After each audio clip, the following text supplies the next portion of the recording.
Payton v. New York, Supreme Court, 1980. Justice Stevens delivered the opinion of the court.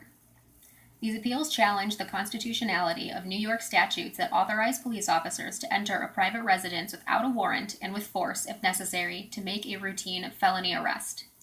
We hold that the Fourth Amendment to the United States Constitution prohibits the police from making a warrantless and non-consensual entry into a suspect's home in order to make a routine felony arrest. On January 14, 1970, after 2 days of intensive investigation, New York detectives had assembled evidence sufficient to establish probable cause to believe that Theodore Payton had murdered the manager of a gas station 2 days earlier. At about 7:30 a.m. on January 15th, 6 officers went to Payton's apartment in the Bronx, intending to arrest him. They had not obtained a warrant. Although light and music emanated from the apartment, there was no response to their knock on the metal door. They summoned emergency assistance and, about 30 minutes later, used crowbars to break open the door and enter the apartment. No one was there. In plain view, however, was a .30 caliber shell casing that was seized and later admitted into evidence at Payton's murder trial. In due course, Payton surrendered to the police, was indicted for murder, and moved to suppress the evidence taken from his apartment.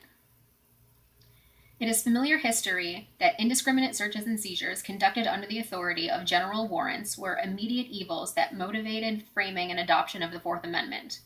It is perfectly clear that the evil the amendment was designed to prevent was broader than the abuse of a general warrant. Unreasonable searches or seizures conducted without any warrant at all are condemned by the plain language of the first clause of the amendment. The simple language of the amendment applies equally to seizures of persons and to seizures of property. As the court reiterated just a few years ago, the physical entry of the home is the chief evil against which the wording of the Fourth Amendment is directed.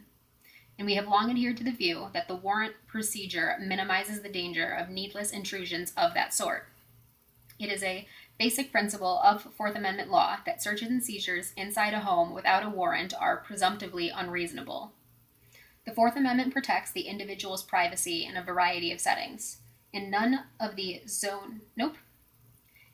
is the zone of privacy more clearly defined when bounded by the unambiguous physical dimensions of an individual's home, a zone that finds its roots in clear and specific constitutional terms.